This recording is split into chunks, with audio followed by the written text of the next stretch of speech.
ভাজি হয়ে গেছে, তো আমি কড়াতে তেল দিয়ে পেঁয়াজ দিয়ে দিয়েছি। আর এখন মশলাটা দিয়ে দেবো। আর এখানে মশলাটা দিয়ে দিচ্ছি।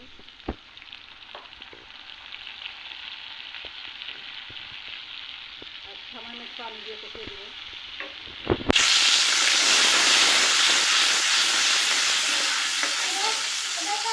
আর এখানে কলাটা করে নিয়েছি। এখানে মশলাখানা কষানো হয়ে গেছে, তো আমি কলাটা দিয়ে দিব।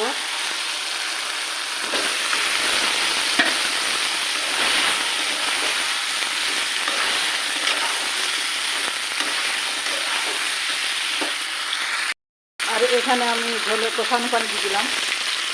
কলাটা একটু কষিয়ে নিব।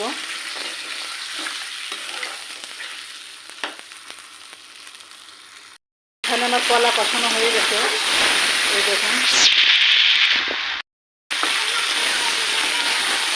তো আমি পানি ঝোলটা দিয়ে দিব। দাঁড়াও ময়না, আমি ঝোলটা দিয়ে নিই, তারপরে মতো তেল মাথায় দিয়ে দিচ্ছি, দিয়ে তো আমি হচ্ছে ইয়ে করে দিচ্ছি।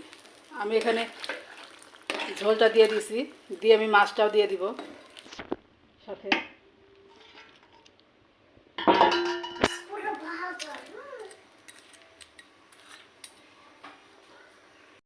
এই তো আমার কলা দিয়ে মাছ দিয়ে রান্না হয়ে গেছে, তো আমি আমি নামিয়ে নিব। তো আপনারা ভালো থাকবেন, সুস্থ থাকবেন, আর আমার জন্য বেশি বেশি দোয়া করবেন। আর যেভাবে আপনারা আমাকে সাপোর্ট করছেন, পাশে আছেন, এইভাবে পাশে থাকবেন, সাপোর্ট করবেন। আমিও আপনাদের পাশে আছি, সাথে আছি এবং সাপোর্ট করব।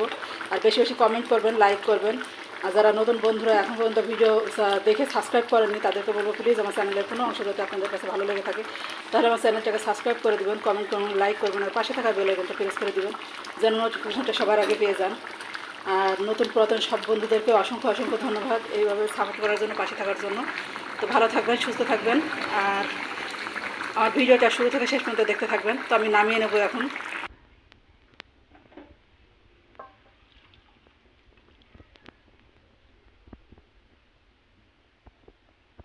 আর এই তো আমি নামিয়ে নিলাম। আর এখানে সাথে মিষ্টি কুমড়ো ঘন্ট করলাম।